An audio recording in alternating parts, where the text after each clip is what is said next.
Hello guys, I'm going to show you now how you can make money using ChatGPT with MS Excel. Now when I say make money, you being an corporate employee or being a freelancer, you can make money from Excel for your appraisals or for your client projects just by making use of ChatGPT to write macros for you. I'm going to show you now how to write macros using ChatGPT. Now let me give you a couple of examples. First example, I want to write a macro to add two numbers and display the output. What should I do? So I have opened up ChatGPT here. This is the URL chat.openai.com and I'm going to write the query here. Write a macro to add two numbers and display the output. That's it.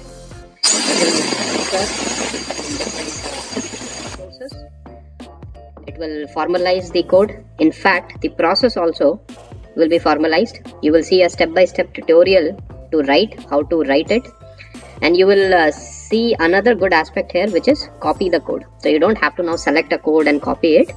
What you have to do is, your code is here, you just have to click on copy code. Once you click on this copy code button, that's it. See, this is your code which says add and display. You see it is declaring the variables num1, num2, sum. It takes input from the user, add those two numbers and display that output using message box to the user. Now I will navigate to the Excel.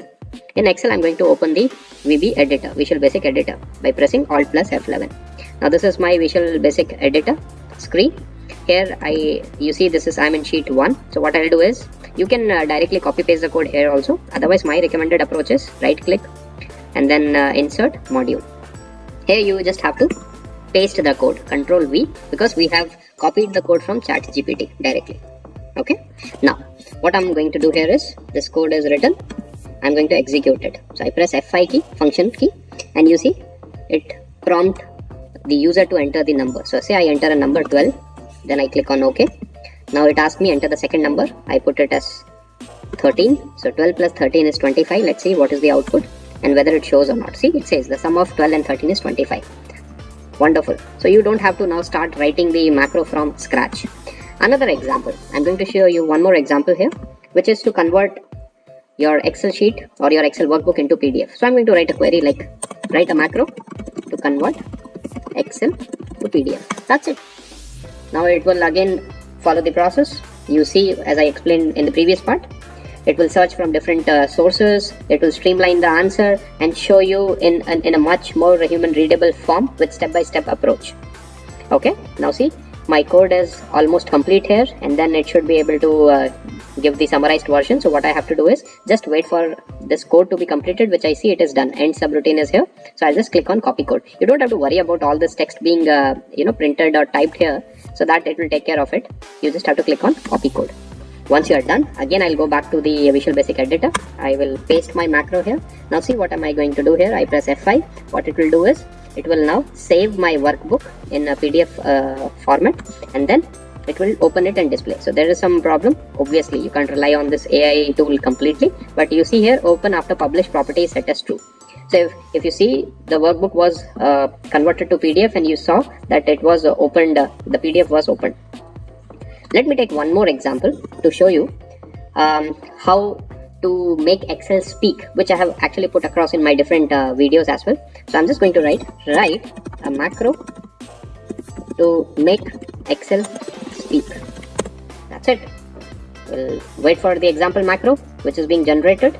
Now once you have the code generated, then I think we can also click on the stop generating button in ChatGPT, which allows us to control this content which is generated. So you don't have to sit and then wait for this entire content to be written. Let's wait for this, at least this subroutine, to be generated. Now see, I'm just going to click on stop generating. I know that this is my code. I don't have to worry about how to do this process. It's just the same process it will repeat, because finally, end of the day, it is machine. Okay, how it has been designed to write, it will write that way.